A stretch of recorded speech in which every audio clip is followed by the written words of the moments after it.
روح قدس کے بغیر زندگی نہیں.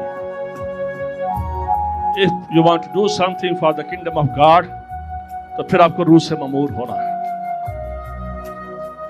لکھا خدا کی روح پانی کی سطح پر جنبش کرتی تھی اور زمین ویران اور سنسان تھی اور گہراؤں کے اوپر اندھیرا تھا.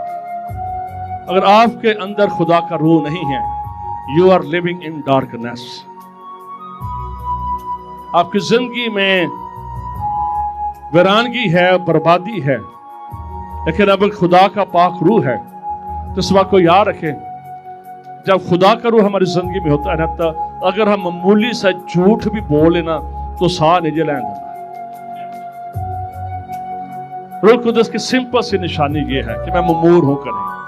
چھوٹی سی کرپشن بھی آپ کو ہضم نہیں کرنے دیتا. معمولی سی کرپشن بھی خدا کا پاک روح, you are wrong, you are wrong, you are going on the wrong side, you are doing wrong, وہ آپ کو پنچ کرتا رہے گا. نکے نکے وہ آپ کو ڈالتا, you are doing wrong. یہی روح قدس کی نشانی ہے. آپ نے سخت بول لیا اپنے ساتھی سے, پاک روح آپ کو پکڑ دے گا اسی وقت. آپ نے کسی کے ساتھ غلط بیہیویئر کیا ہے, روح قدس اسی وقت آپ کو پکڑ لے گا. یہ نشانیاں ہیں پریکٹیکل. اور اگر آپ کسی کو بیعزت کر کے, کوئی کرپشن کر کے, کوئی جھوٹ بول کر آرام سے بیٹھے ہیں, اس میں ہولی اسپرٹ وہ آپ کی زندگی میں نہیں ہے.